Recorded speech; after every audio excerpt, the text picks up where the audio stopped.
Bonjour à tous, aujourd'hui c'est parti pour une vidéo spéciale perspective cavalière. On va faire une petite ville en perspective pour ceux qui n'ont pas trop envie de s'embêter avec les points de fuite et autres lignes d'horizon. C'est parti, suivez-moi. Alors c'est parti pour la perspective cavalière. Donc sur les côtés, tous les 1 cm, j'ai mis des points de repère. Et puis j'ai collé aussi en bas une petite feuille parce que ça va dépasser du cadre. Et donc là, je vais commencer à partir de 9 cm et le premier, et je vais les rejoindre comme ça, et je vais faire des parallèles tout le long. À présent, je vais faire la même chose de l'autre côté. Je vais numéroter sur le côté droit de 1 à 9, et je vais tracer le 9 de droite, relié avec le 0 de gauche pour faire un quadrillage.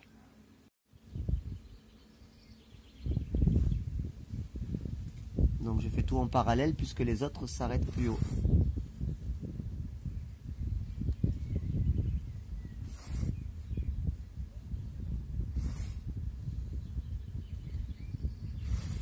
Donc on va obtenir un quadrillage en forme de losange étiré. Je vais continuer ça jusqu'en bas.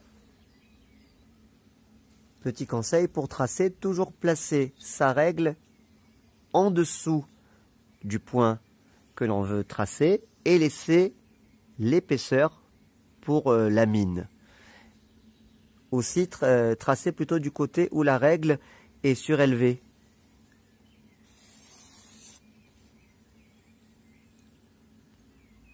Voici donc le quadrillage qui va me servir de matrice pour mes préparations de perspectives parallèles qu'on appelle cavalières.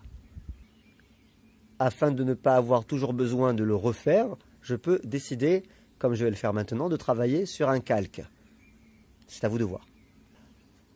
Alors on va commencer par des premiers plans et on va les faire un petit peu plus gros. Donc ce qu'il faut comprendre, c'est qu'en perspective cavalière, nos rectangles deviennent des losanges. Voilà, donc c'est toujours ça. Là on va commencer par le haut d'un immeuble et on va faire des villes genre New York. Et donc là je vais descendre droit.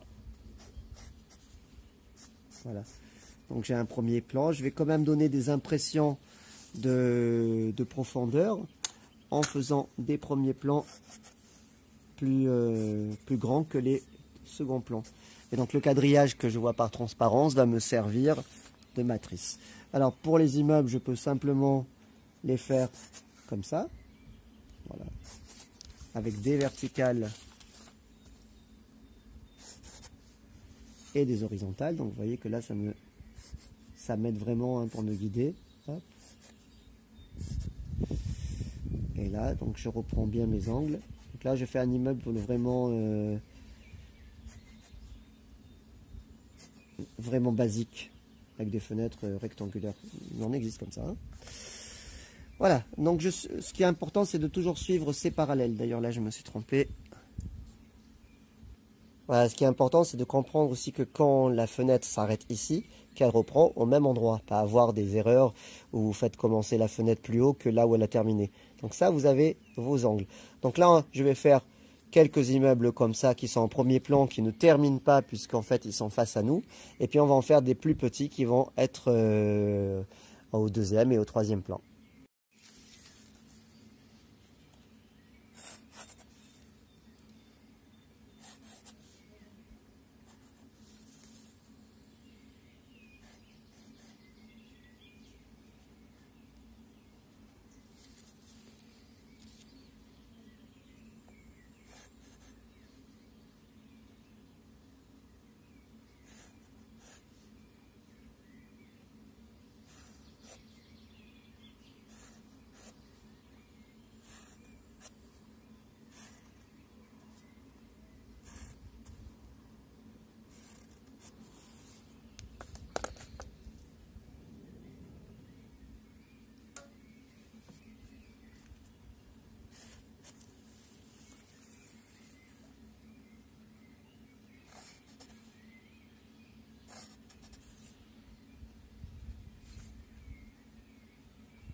Alors c'est parti pour des deuxièmes plans un petit peu plus petits. Et les immeubles peut-être par exemple un peu plus haut, ce qui va bien nous arranger. Donc là, vous voyez que je vais partir sur des hauts d'immeubles qui vont être plus petits. On va en mettre un là, on va en mettre un là. Donc je me sers de mon calque comme matrice, mais je ne suis pas obligé de prendre tout le losange, hein. Je m'arrête où je veux. Là je fais à peu près des immeubles de même taille. Je vais en faire un carrément beaucoup plus petit. Hop. Là je suis que sur les hauts pour l'instant. Je vais en faire un derrière là qui vient. Hop. Et donc c'est important de garder toujours le même sens. Donc en fait vous avez des formes en losange et puis vous avez des verticales, hein.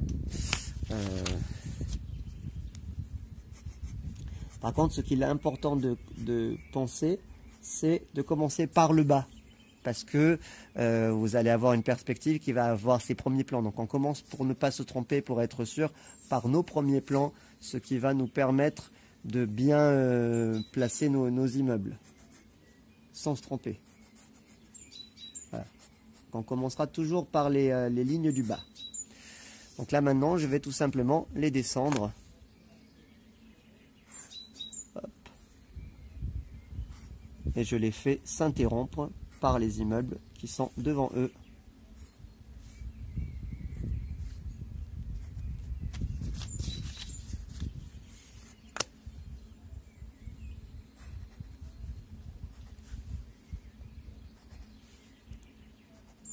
Donc toujours bien vertical.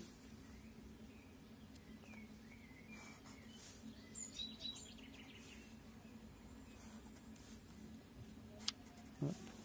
On commence bien par les immeubles qui sont le plus bas.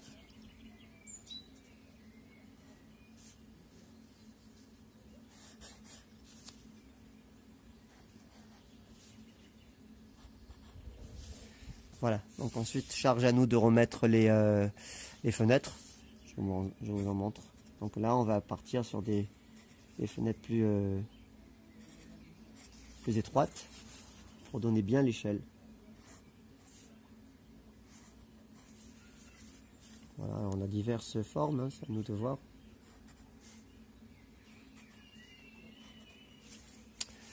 Et puis là je vais vous faire voir des fenêtres un peu plus travaillées.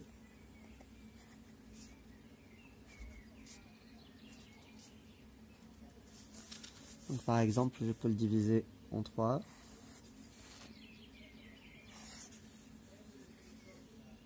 Quatre. Et puis ensuite revenir faire des petits cadres.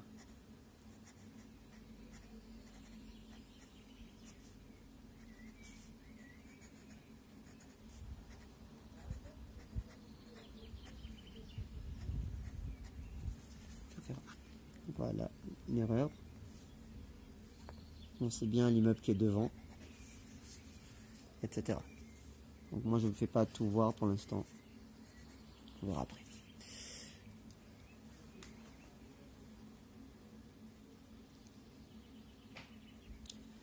Donc même système, on va partir vers le fond en faisant des immeubles beaucoup plus étroits encore. Pour vraiment donner l'idée de profondeur dans cette perspective cavalière.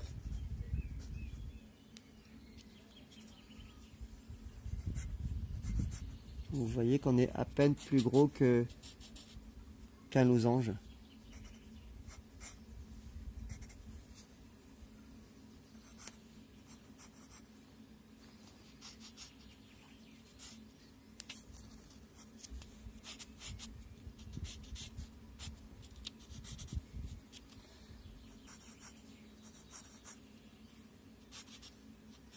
On commence toujours par le bas.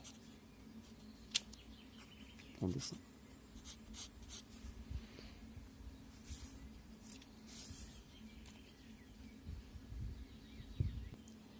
Je vais maintenant installer un pont. Voilà, donc je vais commencer par la route qui va passer en haut. Donc je vais prendre 2 lignes pour cette route. Voilà. Donc là c'est la hauteur où vont passer les voitures. calculer une épaisseur et puis là, venir buter ici avec des voûtes qui vont venir s'arrondir et descendre droit jusqu'en bas. Donc par contre là on pourra réduire pour donner une impression de profondeur quand même. On pourra réduire l'espace entre ces différents. Donc par transparence on imagine notre pont et puis à chaque fois on va réduire un petit peu et toujours venir buter en haut. On pourra réduire donc l'espace là. Alors c'est artificiel puisque ça, cette route ne réduit pas. Vous pouvez aussi choisir de réduire la route comme ça pour marquer la profondeur. Je vais le faire là. Donc là, on sort un petit peu de la perspective cavalière. On triche. C'est-à-dire que je réduis pour accentuer mon effet de profondeur. Vous voyez que là, je pars épais et je réduis un petit peu. Mais je fais ça toujours à l'œil, sans point de fuite. Voilà, donc ça reste une perspective cavalière qui devient un peu tronquée. Et donc si on suit cette logique, au lieu de venir buter sur ce trait, je pourrais réduire et venir me faire un autre trait qui va venir plus fin là-haut.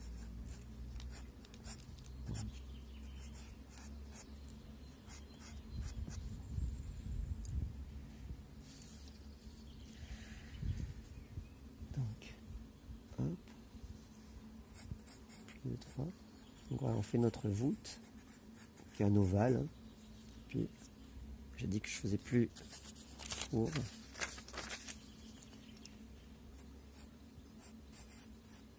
Plus étroit. Voilà, vous voyez à l'œil. Hein. Alors pour notre bas de pont, donc il faut quand même qu'il soit assez impressionnant. Donc on va le descendre comme ça. Voilà. Puis là on va dire qu'il s'arrête. Donc je continue droit. Je décide d'un endroit où je m'arrête. J'imagine un sol. Bon là on va le faire derrière l'immeuble. Et puis on l'envoie se perdre dans le décor.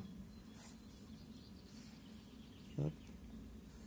Donc là, il s'arrête ici. On peut décider de faire des renforts là si on veut. Donc maintenant, ce qu'il faut c'est, donc on a notre pont. Ce qu'il faut c'est faire un petit parallèle, une petite parallèle avec des épaisseurs. On fait descendre jusqu'en bas et à chaque fois par transparence, une parallèle sur la droite, toujours dans le sens de notre dessin.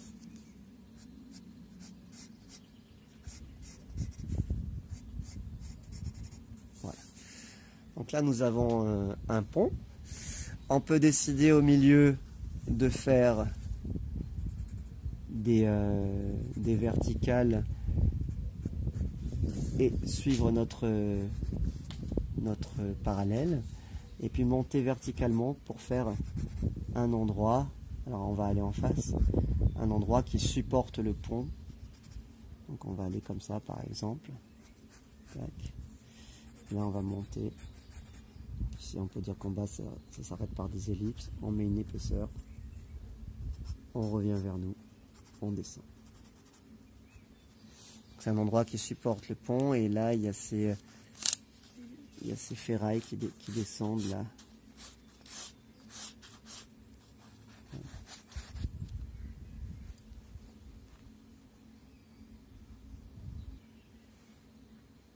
On peut dire qu'ici passe une étendue d'eau.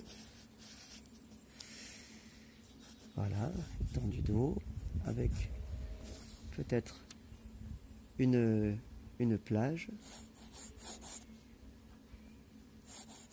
trottoir, un truc comme ça, comme une rivière. Et puis là, mettre peut-être des immeubles plus petits, qui ne sont pas des buildings, et qui vont nous donner une échelle. Donc toujours en suivant mes losanges et en traçant des verticales. Donc là j'ai un premier immeuble. Alors celui-là, faut que c'est pas un building, j'ai fait une petite porte comme ça. Puis je vais faire des fenêtres. Toujours en suivant ma matrice.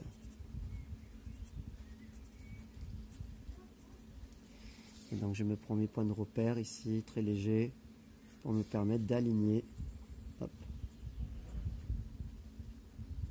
mes autres fenêtres.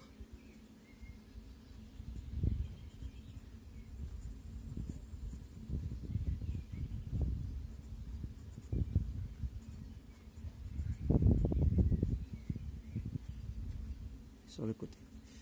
Là, souvent, il y a des entrées comme ça. Faire un immeuble à moult entrées. Voilà, donc là, on a un immeuble. En haut, on peut s'amuser à mettre des choses, hein, des citernes. Donc à ce moment-là, on va faire à partir de formes ovoïdes, des ellipses. Hein, on avait déjà vu ça dans un autre tuto.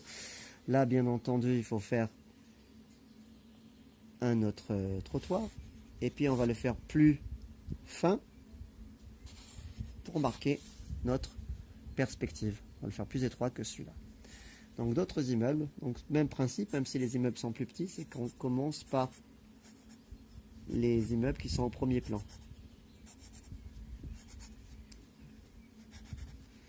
Puis après, on peut encore réduire.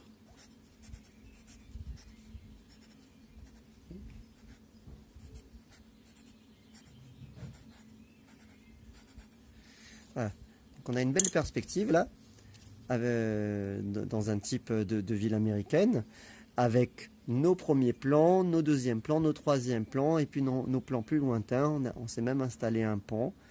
Et donc voilà, ensuite il faut travailler la logique.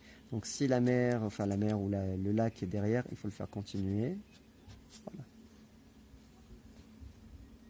C'est parti pour un travail d'expression dans la rapidité.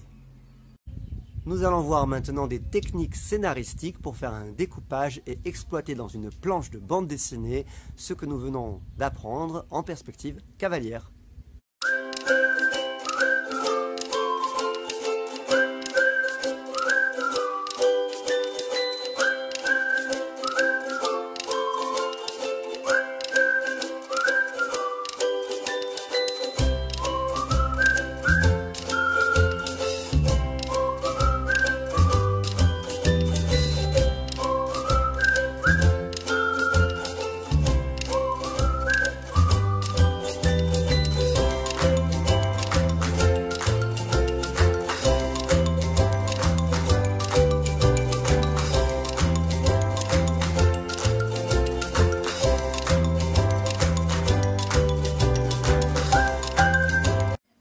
On va maintenant passer sur une deuxième partie où on va voir comment à partir de cette vue d'ensemble, on va cadrer et recadrer pour avoir une planche de bande dessinée.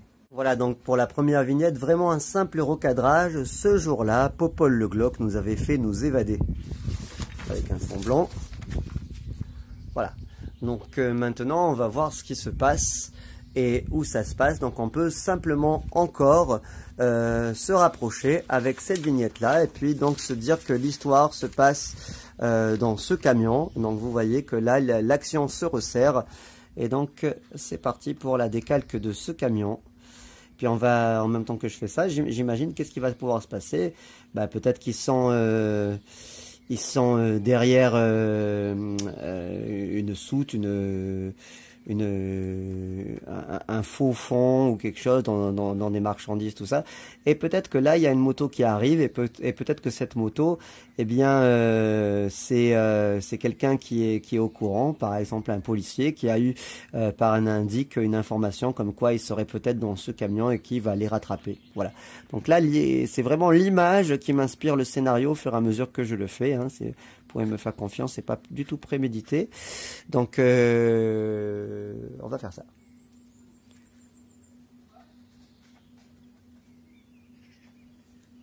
Harvey, je m'approche d'eux. Alors j'allais dire je m'approche du camion, mais en le formalisant à voix haute, ben, ça m'a paru beaucoup plus limpide de dire je m'approche d'eux. Donc c'est la moto qui c'est un vent aujourd'hui. C'est la moto qui parle. Donc il y a le camion, il y a la moto, et donc là, l'action se resserre et le besoin du scénario m'intime l'ordre de continuer de manière naturelle. Qu'est-ce que vous auriez montré vous maintenant? Posez-vous cette question. si c'était dans un film, qu'est-ce qu'on montrerait maintenant? Donc le scénario se passe vraisemblablement autour de cette moto et de ce camion. Et bien, donc forcément, on va montrer la moto, si c'est la moto qui parle, mais comme la moto a déjà parlé, donc, et pour pas ennuyer le spectateur, ben on va alterner. Donc ce n'est plus la moto dont il va être question, mais plutôt ce qui se passe à l'intérieur du camion. Donc là, je pars sur mon scénario pour la suite, et j'écris au même moment.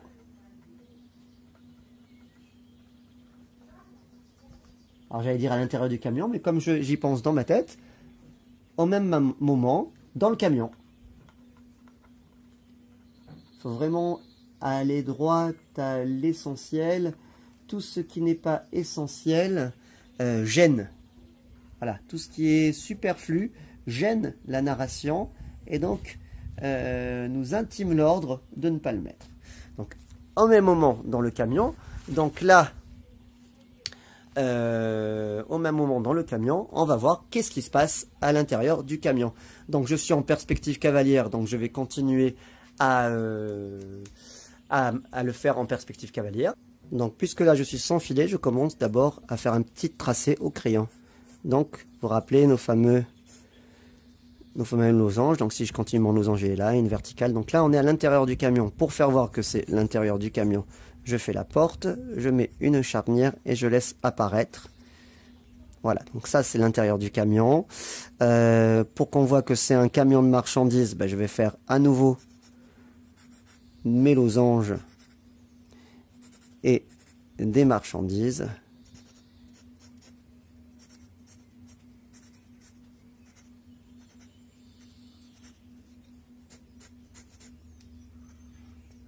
Voilà, on peut en mettre plusieurs. Hein. Tac.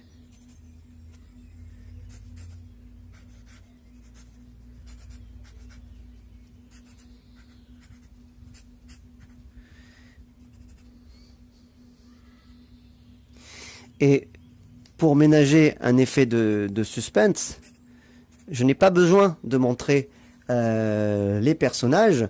Je n'ai simplement qu'à mettre une bulle de bavardage qui va être orientée vers un endroit sombre, toujours dans une idée de suspense, et qui va m'indiquer, donc là j'ai pas trop de place, donc il faut que mon dialogue rentre là-dedans, qui va m'indiquer ce qui se passe. Dès qu'il rentre, tu le fais péter.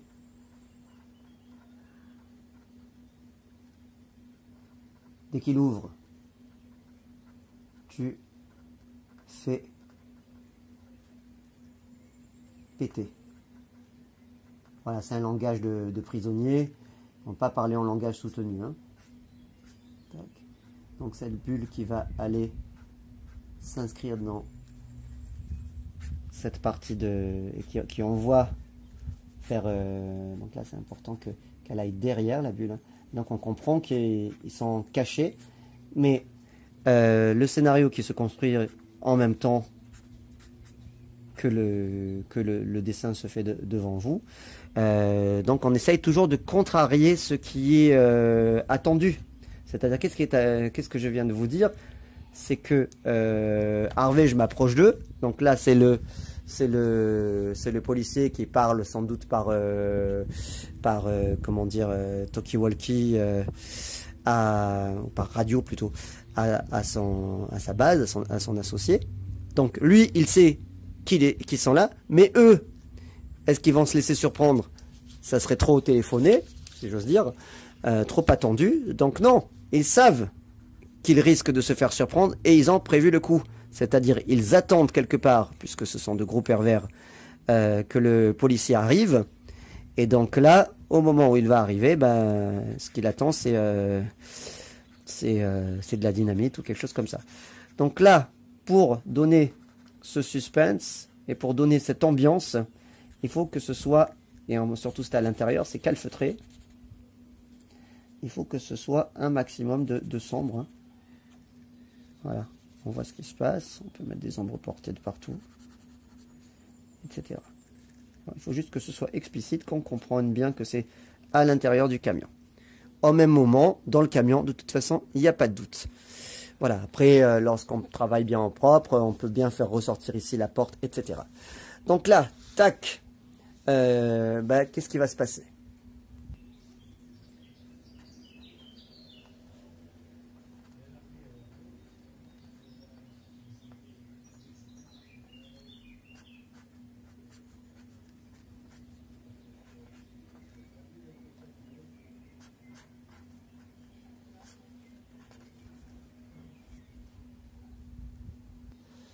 Et là, on essaye encore de contrarier les attentes. Il y a une réponse qui lui dit « Laisse-les plutôt nous mener chez eux. Laisse-les plutôt nous mener à leur planque. » Mais à nouveau, toujours le même principe.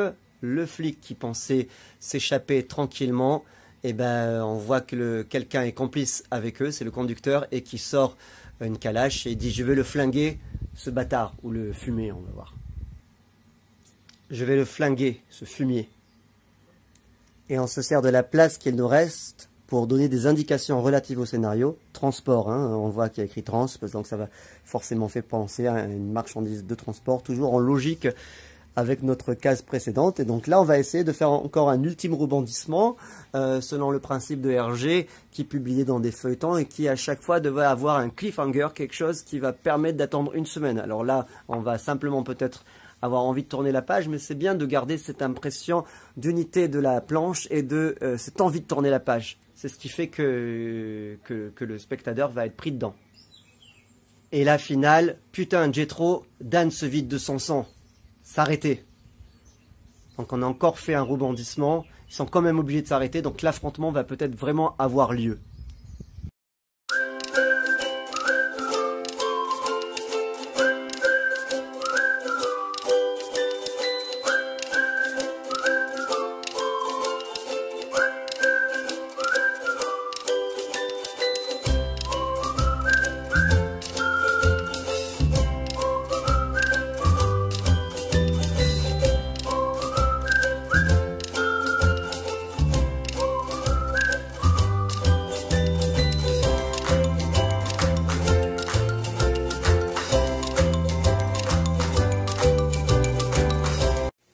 Et voilà, c'est fini pour aujourd'hui. J'espère que ça vous a plu. Si c'est le cas, n'hésitez pas à laisser un petit pouce bleu, à vous abonner et à activer la cloche. Et quant à moi, je vous dis à très vite pour de nouvelles aventures graphiques et chromatiques.